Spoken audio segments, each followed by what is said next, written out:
Bilingualism and language functions.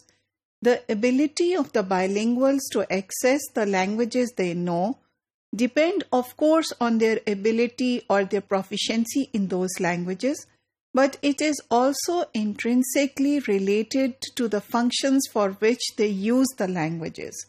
So the thing is that the question of whether a bilingual is receptive or whether a bilingual is productive or has access to certain skills in bilingualism will actually depend the use of the languages that he or she has.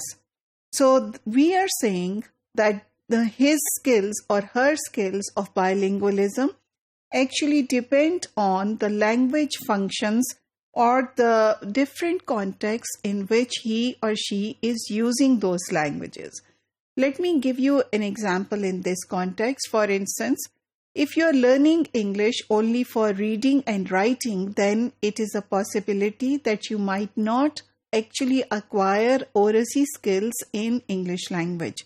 Similarly, if you are using Urdu for only oral purposes, then it is not guaranteed that you will also acquire skills to read and write in it properly. And this possibility of functioning in other languages results in either type. So what do we mean over here? We mean that depending on your context in which you are expected to use languages for different purposes will also somehow enhance or disable the skills that you would acquire in those languages. So if you are in a context in which you are using English only for written purposes, and then your skill to write in English will be better.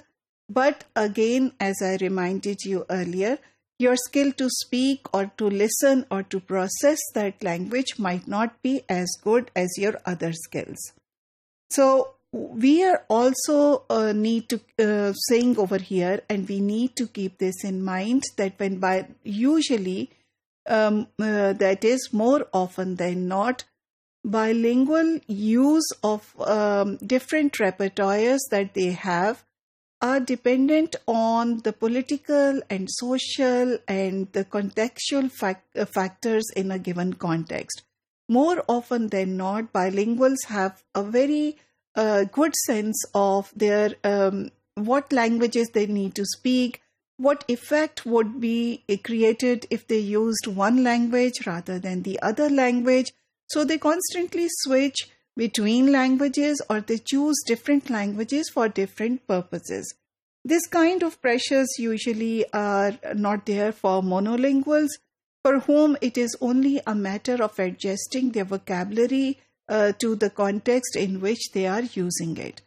Now, interestingly, deaf languages, so it's not just one language that deaf children use, that is the sign language, but there are several different sign languages and which are actually standardized in different countries.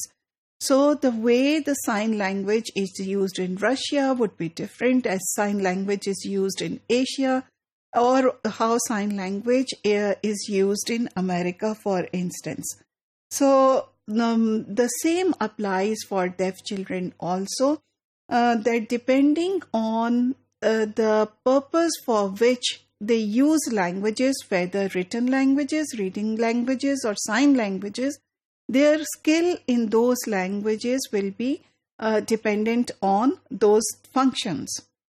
So it is also argued that it is important for the deaf children also to make them or create an environment in which they become bilinguals.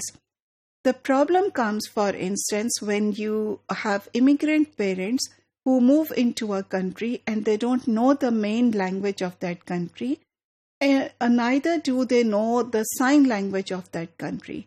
And these deaf children enter schools without having any literacy or any skills in either of the two languages. So that becomes a big problem. And interestingly, then we are saying that the languages that they are using at home are still more different. So it is a huge challenge. And since the deaf children need the skill to sort of participate in different contexts, they need to be acquainted with different sign languages also.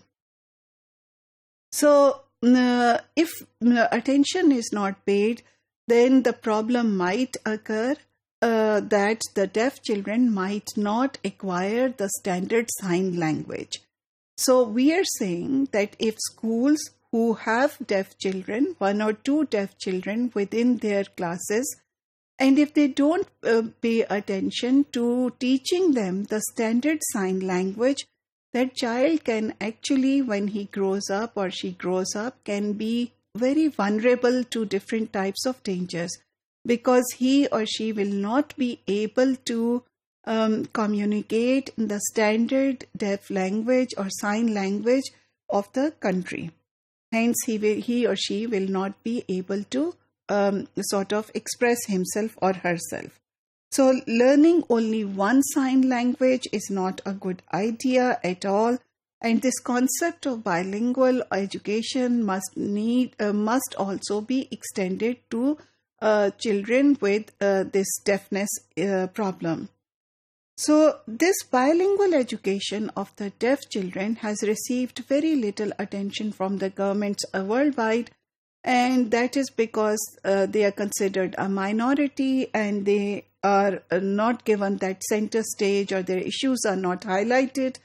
However, it has a positive point, and that positive point is that since government is not intervening a lot in these programs, then the schools have greater flexibility in designing programs that might help the deaf children in their community. But having said that, we do not want to say that these schools also do not go through any political or cultural pressures from the community within which they are embedded.